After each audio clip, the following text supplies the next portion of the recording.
네, 오늘은 예배 회복의 시작, 믿음과 임재를 향한 갈망이라는 제목을 가지고 함께 하나님의 말씀 나누고자 합니다. 여러분, 존 메가더라는 목사님이 계시는데요. 그분이 쓴 책 제목이 우리는 예배드리기 위해 구원받았다라는 것인데, 이 책의 서두에 보면요, 하나님의 말씀인 성경은 온통 예배라는 주제로 장악되어 있다라는 말로 시작합니다. 그래서 실제로 그 증거를 보면요, 제가 여러 번 말씀드렸지만 창세기에 등장하는 선악과요, 이 선악과를 두신 여러 가지 이유 중에 하나가 바로 아담을 위한 것이라고 말씀드렸죠. 아담은 저 선악과를 보면서 이 땅의 주인은 내가 아니라 하나님이시지를 알기 위한 하나의 징표라고 했습니다. 이 땅의 주인은 내가 아니라 하나님이시기에 나는 그를 예배하고 그를 기억하고 내가 있어야 될 자리를 알아야 하는 것. 결국 그 하나님을 예배하기 위한 것이 바로 지어진 목적임을 아주 분명히 창세기부터 말씀하고 있다는 것이죠. 여러분, 그래서 실제로 이 신명기서 6장 4절을 보면 예수님께서도 이 구절을 인용하여 가장 이 땅에 주신 큰 계명이 무엇인지를 말씀하시는데요. 여러분과 저에게 주신 말씀입니다. 4절과 5절입니다. 제가 4절 읽을게요. 이스라엘아 들으라, 우리 하나님 여호와는 오직 유일한 여호와시니. 함께 읽을까요? 시작. 너는 마음을 다하고 뜻을 다하고 힘을 다하여 내 하나님 여호와를 사랑하라. 여러분, 너무나 분명하죠? 하나님이 우리에게 주신 큰 계명이 무엇인가라고 할 때 마음을 다하고 뜻을 다하여 여호와를 사랑하는 것, 즉 이 하나님을 향한 마음을 다하는 예배야말로 우리를 향한 부르심이고, 이 예배야말로 가장 우선순위임을 성경은 우리에게 큰 계명으로 말씀하고 있다는 것입니다. 여러분, 그래서 실제로 하나님의 말씀에 의해서 또 하나님의 역사에서 출애굽했던 이스라엘 백성들, 그리고 그 말씀에 의해서 광야에 살게 된 그들의 모습을 한번 떠올려 보면요, 이것도 가끔 말씀드렸지만 광야에서 그냥 이들은 편한 대로 지난 것이 아니라 하나님의 말씀대로 진영을 갖추어서 하나님의 말씀하신 배치에 의해서 살았다는 것이죠. 12지파가 3지파씩 동서남북으로 진영을 갖춰서 살았다는 거예요. 그런데 그 가운데, 이 동서남북으로 나눠진 그 가운데 무엇이 있었냐고 하면 바로 성막이 있었다는 것이죠. 하나님의 장막이요.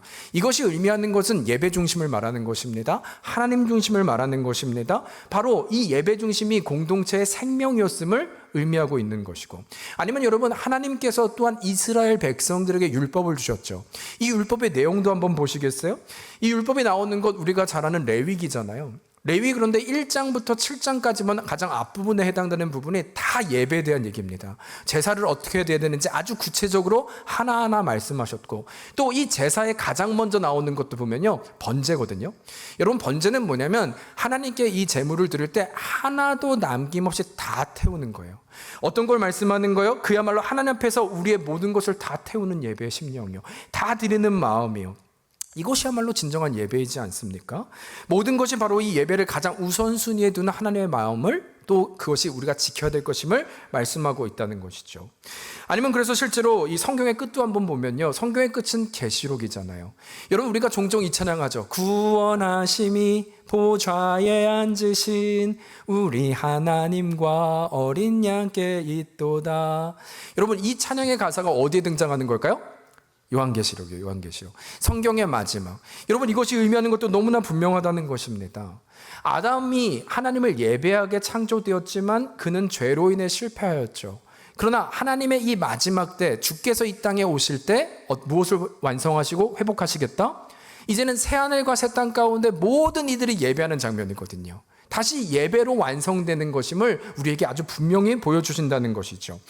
따라서 이 모든 것을 좀 종합해 볼 때 다시 한번 우리가 기억할 수 있는 것은 성경은 정말 무엇으로 가득 차 있는가라고 할 때 그야말로 시작부터 끝까지 온통 예배임을 우리는 볼 수 있다는 것입니다.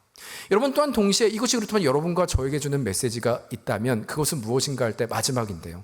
제가 오늘 예배를 시작하면서 읽었던 구절인데 로마서 12장 1절입니다. 우리에게 주신 말씀입니다. 시작.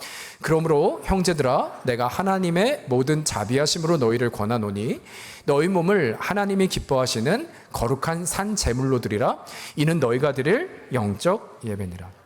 여러분, 지금 이 구절도 너무나도 분명하게 말씀하시는 것은 우리가, 여러분과 제가 있어야 될 자리가 어딘지 아주 분명하게 말씀하시는데, 시작을 보면요, 그러므로 형제들아 라고 말씀하시죠. 여기서 형제들이라고 하는 것은 이런 말이에요.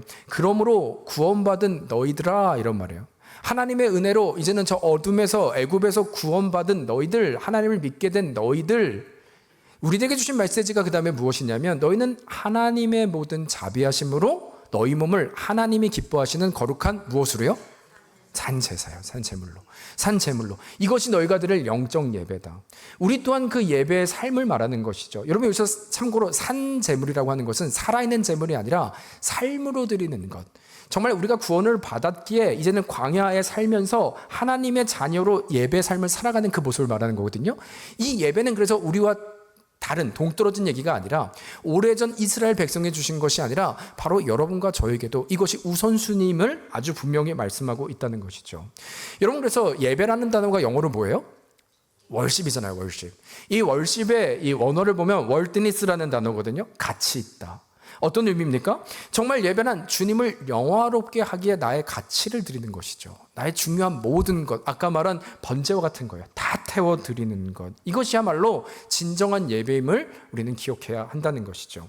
여러분 그런 의미로 우리가 이 시간 좀 기억했으면 하는 것은 우리가 드리는 이 예배, 다른 것보다 하나님의 영화를 높게 하는 것, 하나님을 영화롭게 하는 것, 또 이를 위해 우리의 모든 것을 드리는 것 예배라면 하나님 이 자리에 있는 여러분과 제가 드리는 예배, 바로 이 온전함을 드리는 예배 자리, 또 그 예배자가 되기를 주님의 이름으로 축원합니다. 우리는 그런 마음으로 드리는 거예요. 이것이 바로 예배임을 말씀하고 있다는 것이죠.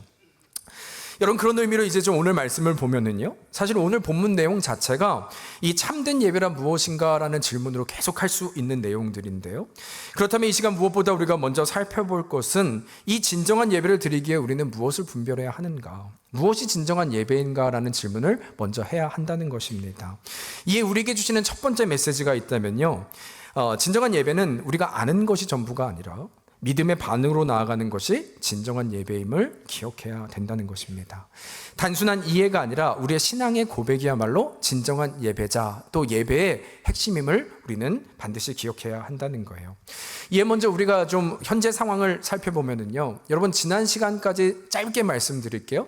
이스라엘과 블레셋의 전쟁이 일어났어요. 그런데 이스라엘의 불리해지자 이제는 수단과 방법을 가리지 않고 언약궤를 이 전쟁터 그 앞에 앞세워 전쟁을 치르게 됩니다. 그러나 문제는 결과를 보면 어떻게 되었는가 할 때 이스라엘이 패한 것뿐만 아니라 이들의 영적인 정체성이라고 했죠. 이 언약궤도 저 적국인 블레셋에게 뺏기게 되는 거예요.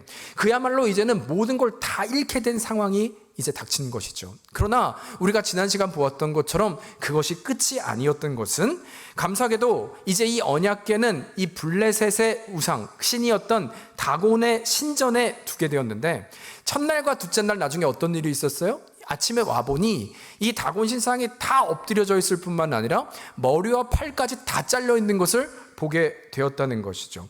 그뿐만 아니라 심지어 이 언약궤가 머물러 있는 도시는 심한 역병이 돌기 시작해서 재앙이 임한 것이고, 이에 당황해서 이제는 가만히 뒀다가는 안 되겠다, 그래서 한 번 도시를 옮기고 그곳에서도 동일한 일이 일어나자 또 한 번 옮겼던 것이 바로 지난 사건이었다는 것입니다. 그래서 오늘 저희는 6장 1절을 보고 있는데요, 사실 이 5장 마지막 절을 보면 이들의 고백을 볼 수 있는데 이렇게까지 얘기해요. 이에 사람들의 부르짖음이 하늘에까지 사무쳤다. 모든 지방의 이 역병과 두려움이 가득 찼음을 보여주고 있는 것입니다. 이것이 지난 시간 저희가 나눴던 내용의 배경이에요. 그리고 오늘은 이제 연이어서 그 이후의 상황을 보게 되는 것입니다. 한번 오늘 1절을 보면요, 지금 상황이 어떤 시기였는지를 말씀하고 있는데 한번 같이 읽을까요? 시작. 여호와의 궤가, 여러분 이 구절 굉장히 짧은 구절이지만 우리가 한 가지를 확인할 수 있죠. 이제는 언제 어떤 상황이냐, 그 일이 있은 후로부터 몇 달이 지났다고요? 7달이 지났다는 것입니다.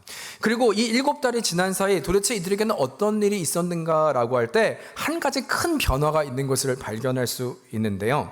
먼저 지금의 상황은 이제는 언약궤란 하나의 적국으로부터 취득한 전리품이 아니라 이제는 이들에게는 감당하기 힘든 존재가 된 것이에요. 그 모습, 두려운 존재가 된 것을 발견할 수 있습니다. 그래서 오늘 시작을 보면 너무나 두려워 이 언약궤를 어떻게 해야 할까 고민한 끝에 그들의 제사장과 복술자들을 불러요. 이들은 누구냐면 이 일들을 처리할 수 있는 가장 그 당시에 전문가들이었겠죠. 그러니까 그들에게 자문을 구하고 있는 것입니다. 어떻게 하면 좋을까? 결과만 보면요, 지금의 상황이 얼마나 다급했는지를 볼 수 있는데, 이 복술자들이 얘기하기를 그냥 그것들을 이스라엘로 보내면 오히려 우리에게 재앙이 미칩니다, 보내면 안 됩니다라고 얘기를 하면서, 알고 보니 저 이스라엘에게는 속건제라고 하는 제사 방식이 있는데 우리도 그것을 그들의 신의 방식으로 취해야만 합니다라는 제안을 하는 거예요. 여러분, 여기서 속건제라는 것은 무엇이냐면, 하나님께서 만일 우리 가운데 이웃에게 피해를 주거나 손해를 끼치잖아요. 그러면 그들에게 반드시 그것에 해당되는 양을 갚을 뿐만 아니라 5분의 1, 거기에 해당하는 5분의 1을 더 얹어서 그들에게 갚아야 한다는 것이고, 이에 이것을 다 갚았으면 제사장들에게 나아가서 내가 이 모든 것을 다 갚았습니다 라는 것을 증거로 삼아 순양을 번제로 드리는 거예요, 하나님께. 그것을 속건제라고 하는 것입니다. 그러니까 제사장과 하나님 앞에서 내가 모든 것을 정직하게 했습니다 라는 제사를 말하고 있다는 것이죠. 중요한 건 지금 이 상황의 모습을 보면 이들의 당황한 모습이에요. 얼마나 지금 두려웠든지 이 언약궤를 돌려보내는데 이스라엘의 방식을 통하여 지금 이 모든 것을 행하고 있다는 것입니다. 여러분, 결국 이들의 모습을 통해 우리가 볼 수 있는 것은 하나님에 대한 태도가 바뀐 것이죠. 이제는 단순한 전리품으로서가 아니라 자신들이 두려워해야 하는 대상으로 하나님을 대하고 있는 것입니다. 여러분, 그래서 실제로 2절을 한번 볼까요? 2절을 보면 이 하나님에 대한 이들이 말하고 있는 호칭 또한 달라진 것을 볼 수 있는데요. 먼저 죄송합니다. 5장 8절을 볼게요. 이전에 이들은 하나님의 이 언약궤를 어떻게 불렀었냐면 이렇게 얘기해요. 이에 사람을 보내어 블레셋 사람들의 모든 방백을 모으고 이르되 우리가 이스라엘 신의 궤를 어찌하랴 하니 그들이 대답하되 이스라엘 신의 궤를 가드로 옮겨가라 하므로 이스라엘 신의 궤를 옮겨갔더니, 여러분, 반복되는 단어가 3번 했죠? 이 언약궤를 어떻게 불렀다는 거예요? 이스라엘의 신이라는 거예요. 나와는 상관없는 저 나라의 신, 나와는 상관없는 저들의 빼앗긴 패배의 나라, 패국의 신, 그 정도로 취급했다는 것이죠. 그런데 여러분, 6장 2절을 보시겠어요? 그들이 무시했던 그 신이 이제는 어떻게 호칭이 달라졌나, 7개월이 지난 지금은 어떻게 달라졌나 보면 이렇게 얘기하죠. 블레셋 사람들이 제사장들과 복수자들을 불러서 이르되 우리가 무엇을요? 여호와의 궤를 어떻게 할까라고 지금 바뀐 거예요. 여호와의 궤를. 여러분, 이것이 의미하는 것은 너무나 분명합니다. 다시 말하면 7개월 동안 이들은 이제는 이 궤가 의미하는 것이 무엇인지 알게 된 거예요. 하나님이 누군지 깨닫게 되었다는 것입니다. 그야말로 우리의 신과는 비교할 수 없을 정도로 그분은 그분 스스로를 증명하면서 온 땅의 주인임을, 온 땅의 만유의 신이심을 드러냈을 뿐만 아니라 이들도 지금 깨닫게 됐음을 고백하고 있는 메시지인 것이죠. 그것을 지금 이들이 입으로 선포하고 있다는 것입니다. 여러분, 그렇다면 이런 배경 가운데 한번 생각해 보세요. 어쩌면 이들이요, 만일 지금 호칭이 바뀌고 이들이 깨닫고 알게 되었다고 하는 이 정도의 고백이라면, 여러분, 이것이야말로 하나님을 알았다 정도가 아니라 이제는 그분이 누구신지 믿게 됐다라고 말할 수 있지 않겠습니까? 이들은 그것이 그 하나님이 누구신지 알게 된 것이고, 어떻게 보면 그들은 하나님을 두려워한다, 경외한다, 우리가 보통 예배를 드리는 그 단어들을 사용할 수 있을 정도로 이들은 지금 그 모습대로 하고 있다는 거예요. 게다가 속건제도 드렸다면서요. 여러분, 속건제라고 하는 것, 이스라엘의 속건제를 드렸다고 하는 것은 그 하나님의 방식, 하나님을 두려워하고 그분을 인정했기에 그들의 방식으로 제사를 드리는 것이잖아요. 이 정도면 하나님을 정말 아는 자, 믿는 자의 모습이라고 우리는 말할 수 있지 않겠냐는 것입니다. 여러분은 어떻게 생각하십니까? 그럼 무엇이 맞는 것일까요? 여러분, 그러나 이에 우리가 한 가지 분별해야 하는 것이 있는데요. 이것은 바로 우리가 안다고 하는 것과 믿는다고 하는 것의 차이를 우리는 반드시 구별해야 한다는 것입니다. 여러분, 우리는 일반적으로 이런 얘기를 하죠. 구원은 어떻게 받아요? 우리는 믿기만 하면 구원을 받습니다. 맞습니까? 네, 맞아요. 틀린 말은 아니에요. 믿음으로만, 우리는 오직 믿음으로만 구원을 받습니다. 여러분, 그러나 제가 좀 한 가지 우리가 다시 한번 분별할 때, 우리는 오직 믿음으로 구원을 받는다고 하는 이 배경과 의도를 기억해야 돼요. 이 말만으로, 우리는 그 믿음으로만 구원을 받는다고 하는 이 말은 다른 어떤 하나를 강조하기 위해서 말씀하신 것인데, 이 말은 우리의 행위나 노력이나 그 다른 어떤 것으로는 구원받을 수 없다. 오직 무엇으로만? 믿음으로만 구원을 받는, 이것을 강조하기 위한 것이지, 오직 우리가 믿기만 하면, 이해만 하면, 알기만 하면, 입으로 그냥 고백하기만 하면 구원을 받는다는 의미가 아니라는 거예요. 행위로는, 율법으로는 그것이 아니라 오직 하나님이 주신 믿음으로만, 그 믿음으로 의롭게 되는 이것을 강조하는 것이지, 결국 말로만 믿으면 가능한 것인가? 여러분, 그래서 사형리나 우리 복음을 전할 때 마지막 저도 여러 번 해봤습니다. 막 복음을 제시하고 이제는 마지막 읽어보라 그래요. 그러면서 여러분 이거 동의하십니까? 믿어지십니까? 네, 함께 기도할까요? 그 사람이 그냥 얼떨결에 네 하면 할렐루야, 저 사람이 믿게 됐습니다, 이런 경우가 많다는 것이죠. 이런 말로 그럼 구원 받은 것입니까? 우리는 많은 질문을 해봐야 한다는 것이죠. 따라서 그렇다면 여러분, 성경이 말하고 있는 진정한 믿음은 무엇인가라고 할 때 이 믿음에는 여러 번 말하지만 대상이 있다는 거예요. 여러분, 믿음에는 대상이 있습니다. 그냥 내 스스로를 믿고 내 스스로 말하는 것이 아니라 우리는 믿는 대상, 바로 하나님이신 줄 믿습니다. 그렇다면 믿음은 무엇인가라고 할 때 그분을 향한 신앙 고백이 반드시 있어야 돼요.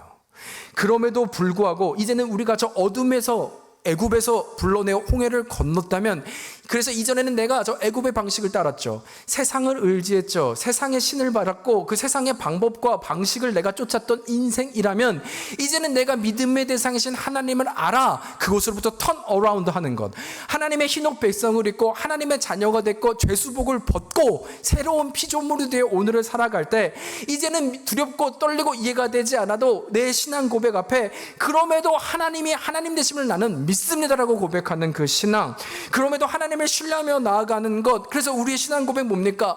그러할지라도 주는 그리스도시요 살아계신 하나님의 아들이심을 믿고 오늘을 살아내는 것, 이것이 바로 믿음임을 우리에게 말씀하고 있다는 것입니다. 여러분, 그래서요, 실제로 제가 두 가지 말씀을 비교할 텐데 한번 생각해 보세요. 예수님이 마가복음 2장 19절에 이런 말씀을 하셨어요. 한번 읽겠습니다. 시작. 내가 하나님은 한 분이신 줄 믿느냐? 잘하는도다. 귀신들도 믿고 떠나느니라. 여러분, 지금 보이십니까? 예수님이 분명히 하신 말씀은 믿음이 만일 단지 아는 것이고 이해하는 것이면 누구도 안다는 거예요? 귀신도 안다는 거예요. 여러분, 그러나 귀신을 향해서 그는 믿음이 있었다고 말하지 않는 것이죠. 하나님을 안다고 해서 그를 따르지 않았기 때문입니다. 신뢰한 것이 아니라 내 것을 버리고 말씀을 따르지 않았기 때문이에요. 이것은 나의 신앙 고백이 없기 때문에 귀신은 믿음이 있었다고 말하지 않는다는 것이죠. 여러분, 그러나 히브리서 11장을 보시겠어요? 히브리서 11장을 보면 이제는 믿음의 선조들의 리스트가 쭉 나오거든요. 믿음장이거든요. 그런데 1절을 보면 아주 정의부터 시작합니다. 믿음이 무엇인지 여러분 잘 아는 말씀이죠. 함께 읽겠습니다. 시작. 믿음은 바라는 것들의 실상이요 보이지 않는 것들의 증거니. 여러분, 믿음은 무엇이냐라 할 때 이해나 아는 정도, 내 동의를 말하지 않는 것은, 믿음은 바라는 것. 바라는 것은 여러 번 말씀드렸지만 아직 일어나지 않은 거예요.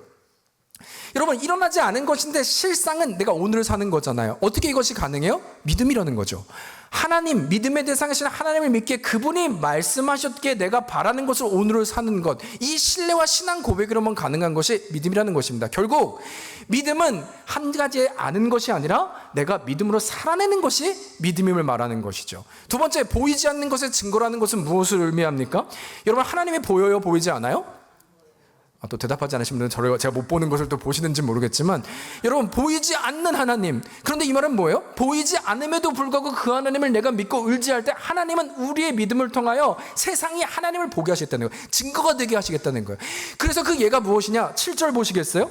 여러분, 정확히 얘기하죠. 믿음으로 노아는 아직 보이지 않는 일에 경고하심을 받아 경외함으로 방주를 준비하여 그 집을 구원하였다는 것입니다. 어떤 얘기예요? 노아는 보이지 않았지만 오늘을 하나님을 경외하는 믿음으로 살아내기 시작했을 때 보이는 것의 실상으로 오늘을 살아냈다는 얘기고, 그때 무엇을 보게 됐다? 세상이 그 집이 구원되는 것을 보게 하여 보이지 않는 하나님이 살아계신 하나님의 증거가 됨을 보게 하셨다는 것입니다. 이것이 믿음이라는 거예요. 추상적인 것이 아니라 내가 그 믿음으로 씨름하고 오늘을 살아내는 것. 그래서 8절도 보여주세요. 아브라함은 어땠는가? 믿음으로 아브라함도 부르심을 받았을 때 순종하여 장래의 유업으로 받을 땅에 나아갈 때 뭘 알지 못하고? 갈 바를 알지 못했다고 얘기하는 것이죠. 여러분, 갈 바를 알지 못했다는 것은 무엇입니까? 그야말로 믿음의 대상은 하나님을 믿었기에 내가 어디로 가야 될지 모르지만 믿음으로 오늘의 살아냈음을 얘기하고 있는 거예요. 마지막 11절도 볼까요? 사라도 얘기합니다. 무엇으로요? 믿음으로 사라 자신도 나이가 많아 단산하였으나 잉태할 수 있는 힘을 얻었으니 이는 무엇을 따라? 약속하신 이를 미쁘신 줄 알았습니다. 여러분, 여기서 미쁘시다는 뜻은 신실하시다는 뜻이에요. 그러니까 하나님의 신실하심을 약속으로 믿어 내가 오늘을 믿음으로 살아내었을 때 그가 잉태하게 되었고 세상은 그것으로 증거를 보게 된 것이죠. 하나님을 보게 된 것이죠. 여러분, 그래서 이 전체 11장을 볼 때 어떻게 보면 핵심 포인트는 6절에 있는데요. 이 모든 것을 정리한 구절입니다. 하나님의 말씀하신 믿음은 무엇인가? 같이 읽을까요? 이번에는 시작. 믿음이 없이는 하나님을 기쁘시게 하지 못하나니 하나님께 나아가는 자는 반드시 그가 계신 것과 또한 그가 자기를 찾는 자들에게 상 주시는 이심을 믿어야 할지니라. 아멘. 여러분, 진정한 믿음이 무엇이냐라고 할 때 온전한 믿음이야말로 하나님을 기쁘시게 하는 것이라면 이 말씀은 결코 저 블레셋이 말하는 나는 그냥 하나님을 알아, 속건제를 드려, 아니면 귀신이 말하고 있는 나는 예수님을 알아 정도가 아니라 이제는 보이지 않을지라도 노아가 그 완전하신 하나님의 말씀을 믿었기에 그 말씀을 붙들고 보이지 않는 이를 경외함으로 방주를 지며 나아갔던 그 사건, 아브라함도 갈 바를 알지 못했으나 그 하나님을 알기에 믿음으로 씨름했던 그 사건, 사라 또한 경수가 끊어지고 불가능한 일이었지만 하나님이 말씀하셨기에 그것을 붙잡고 오늘을 살아갔던 그 믿음의 증거, 정말 이 믿음은 바라는 것들의 실상이고 보이지 않는 것들의 증거라 하셨기에 오늘을 살아내는 것이 바로 믿음의 자리임을 우리에게 말씀하고 있다는 것입니다. 여러분, 저는 그런 의미로 우리가 기억했으면 좋겠습니다. 우리가 구하는 것, 하나님 나에게 그 은혜를 더하여 주시옵소서. 아는 것으로 끝나는 것이 아니라 입으로의 고백이 아니라 알아, 신뢰하고 믿고 살아가는 신앙의 고백에 이 땅이 감당하지 못하는 능력으로 오늘을 사는 그 믿음의 사람, 바로 제가 되게 하여 주실 때 여러분 바라기는 그 믿음의 고백으로 예배하는 여러분과 제가 되기를 주의 이름으로 축원합니다. 여러분, 그게 예배라는 거예요. 그게 예배라는 거예요. 그 믿음의 고백으로 하나님을 바라보고. 요새는 저에게 좀 은혜가 되는 건 제가 죄송합니다. 저보다 지금은 더 젊어서 청년 때는 이 찬양의 음율이 좋았거든요. 근데 지금은 가사가 너무 좋아요. 가사를 보면 하나님이 그런 분이시지를 기억할 수 있기 때문입니다. 여러분, 그 믿음의 고백이요, 그것으로 나아가는 것, 이것이 예배라는 것이죠. 믿음의 고백이죠. 여러분, 그 은혜가 다시 한번 여러분들에게 충만하기를 주님의 이름으로 축원합니다. 여러분, 그런가 하면 두 번째로요, 또 한 가지 바른 예배 자리는 무엇인가라고 할 때 온전한 예배는 나의 만족과 즐거움이 아닌 나의 존재를 확인하고 그분의 임재를 사모하는 것임을 기억해야 한다는 것입니다.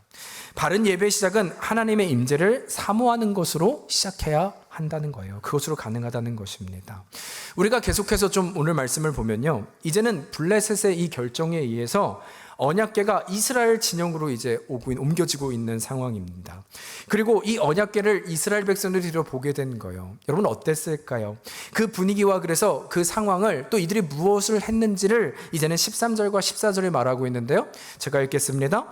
베세메스 사람들이 골짜기에서 밀을 베다가 눈을 들어 궤를 보고 그 본 것을 기뻐하더니 수레가 베세메스 사람 여호수아의 밭 큰 돌 있는 곳에 이르러 선지라 무리가 수레에 나무를 패고 그 암소들을 번제물로 여호와께 드렸다라는 것이죠. 여러분, 지금 이 구절이요, 언약궤가 들어오는 거예요. 이들이 보고 너무나 기뻐하였고 또 가장 먼저 무엇을 했습니까? 암소들을 번제물로 바쳤죠. 제사를 드린 거예요. 여러분, 겉으로 보아서는 어때요?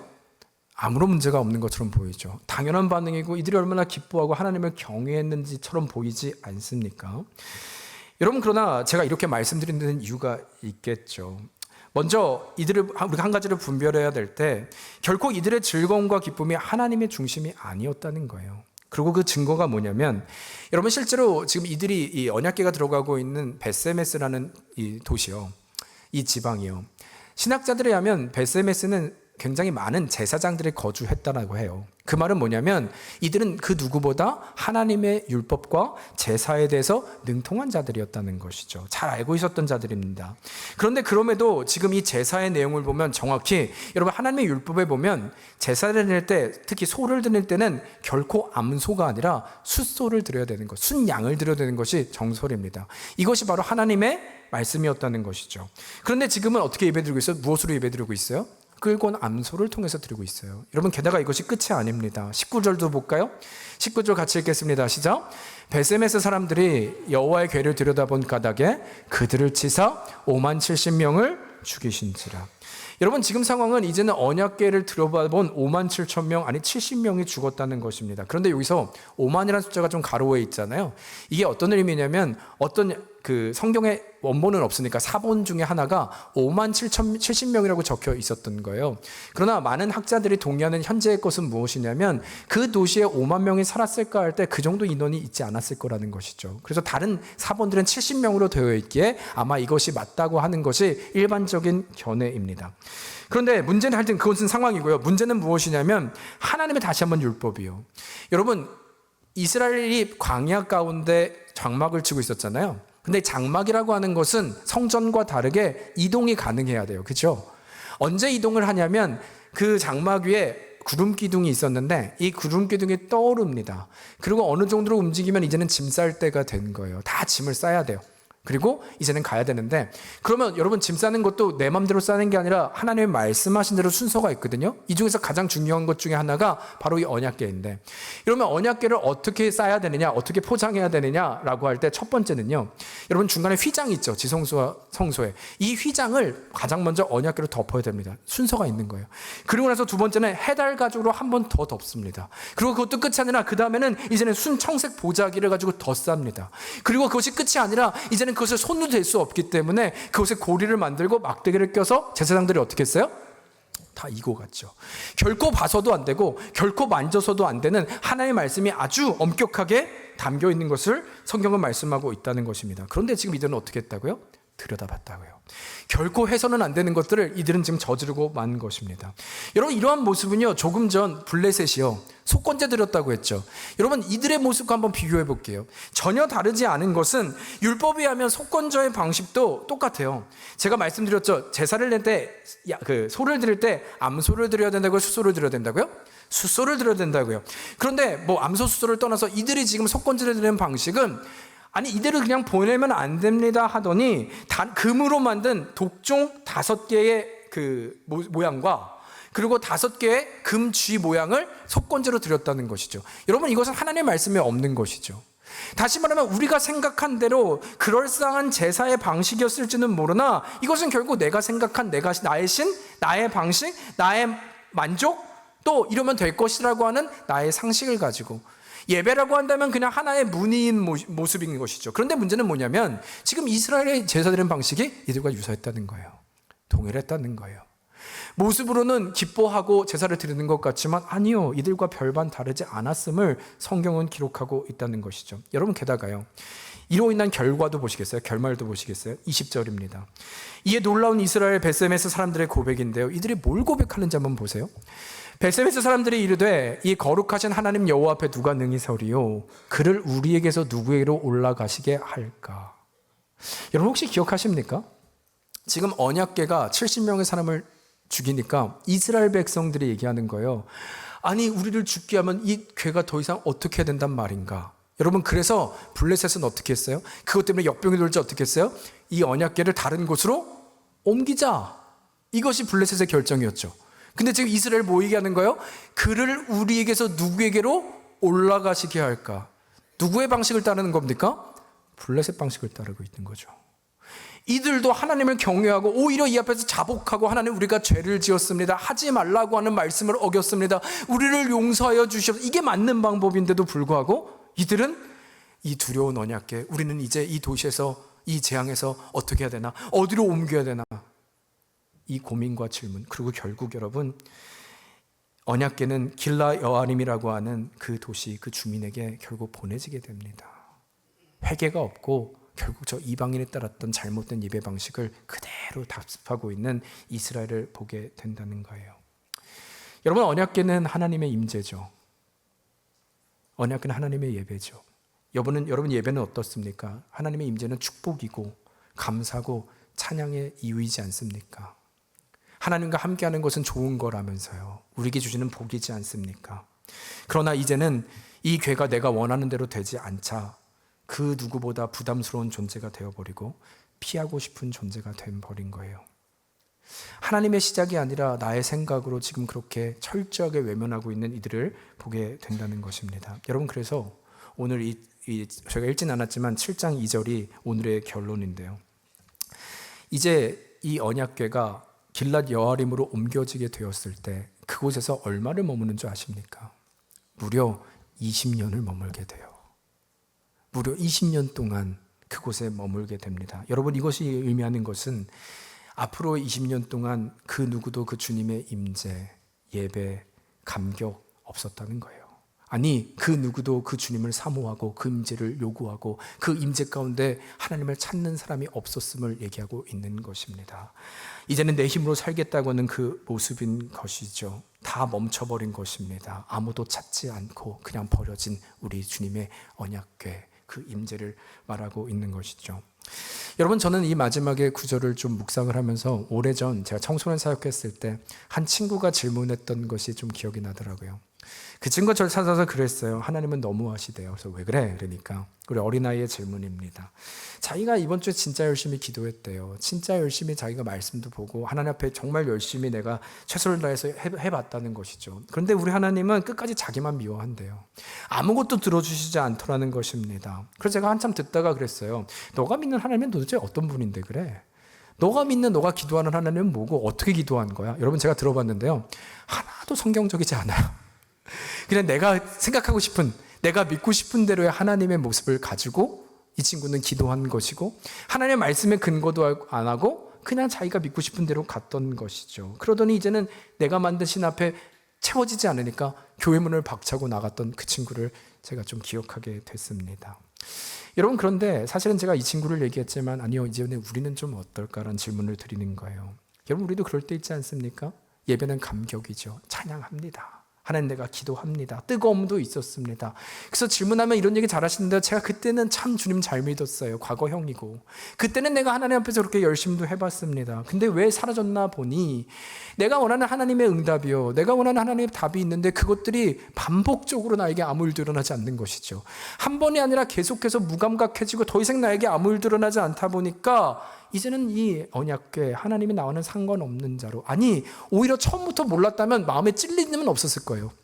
그런데 찜찜하니까 이제는 하나님을 알고 나니까 처음부터 하나님을 몰랐으면 되는데 이제는 그냥 부담스러운 존재로 나와는 상관없는, 어디 한 군데 모셔놓는 존재가 된 것이죠. 여러분, 그러나 이때 제가 이 말씀을 드리는 이유는, 그렇다면 이제 이 길랏 여아림으로 옮겨진 언약궤요, 그리고 20년이요, 여러분, 20년의 세월, 아니면 그 20년이 사라진 이스라엘 백성들의 삶은 어땠을까라는 거예요. 이제는 더 이상 주님의 임재도 없고 주님의 샬롬도 없고 그 누구도 하나님을 찾지 않고 자신의 힘으로 살아보려고 한 그 어둠의 세월은 어땠을까?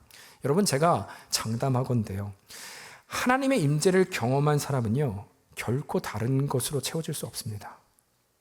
다시요, 여러분, 하나님의 임재를 체험한 사람은요 그 공허함이 결코 다른 것으로 채워질 수 없어요. 여러분, 이런 사람 보셨습니까? 하나님을 정말 열심히 믿었던 사람이 방황을 하면요 더 타락해요. 왜 그런 줄 아세요? 하나님으로 채워졌던 공간이 어마어마하게 꽉 차 있었는데 그것이 사라지는데 그걸 채우려고 하니까 다른 것으로 채워지지가 않거든요. 그러니까 바닥을 치는 모습을 보게 된다는 것이죠. 여러분, 임재를 경험한 사람은 결코 다른 것으로 채워줄 수 없어요. 심지어 이들은 하나님을 그곳에 20년 동안 모셔놨다는 것은 그것 말고 이제는 내 힘으로 살아보겠다는 거잖아요. 여러분, 우리가 좀 분별해야 됩니다. 절대 그것이 우리의 힘으로 살아가는 것 가능할까라고 할 때 불가능한 것은요, 인생에 살아감에 가장 힘든 건 두려움이거든요. 여러분, 내 힘으로 산다고 두려움이 사라지십니까? 아니요, 결코 그런 일은 일어나지 않아요. 그래서 제가 어제 새벽에도 말씀드렸는데 이 컵에 물이 반 담겨 있거든요. 안 보이시겠지만 반은 뭐가 채워져 있다고요? 공기요. 여러분, 이 공기는 바로 두려움이라는 거예요. 우리 인생의 두려움입니다. 누구나 갖고 있는 두려움입니다. 그런데 이 두려움을 어떻게 없앨 수 있어요?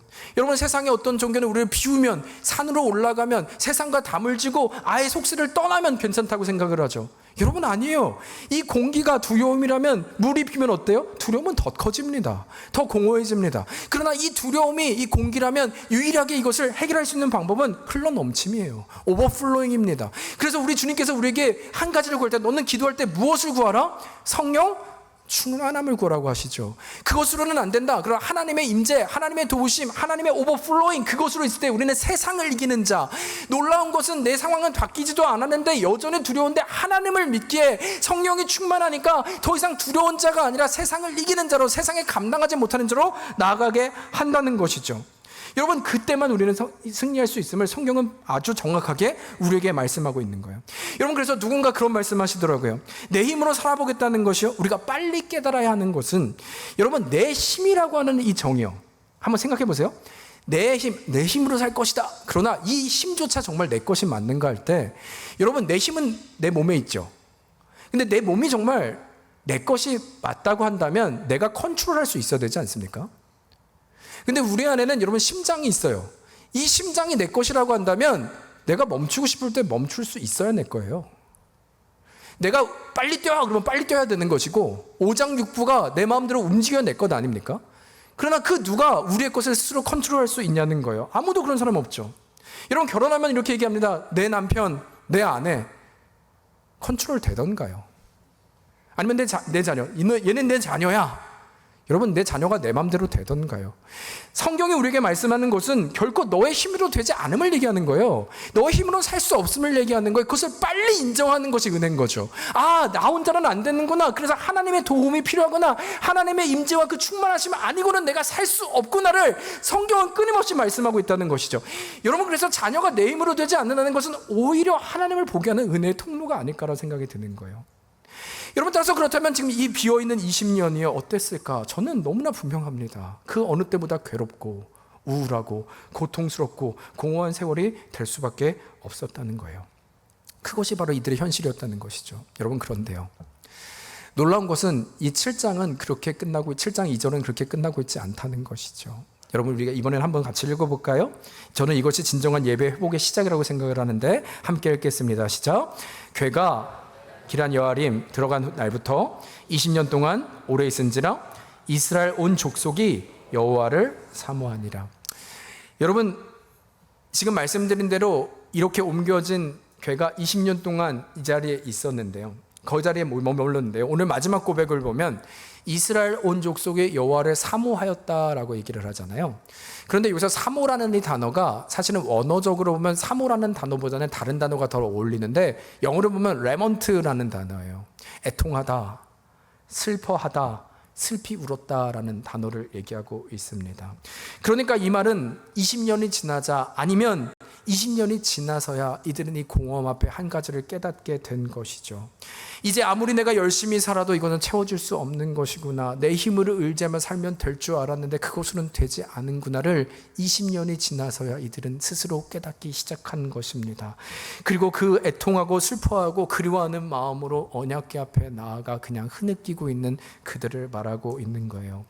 여러분, 근데 저는 어쩌면 이것이 굉장히 역설적일 수 있지만 어쩌면 이들의 지금 모습이요, 늦은 것 같지만 오히려 이렇게 흐느끼는 것이 예배의 시작은 아닐까라는 생각이 든 것입니다. 나 혼자의 힘이면 될 줄 알았는데 아니었음을 발견하는 그 순간이요, 그러나 주님 앞에 당당하게 다시 한번 나아가기에는 여러분 너무나 부끄러운 것이죠.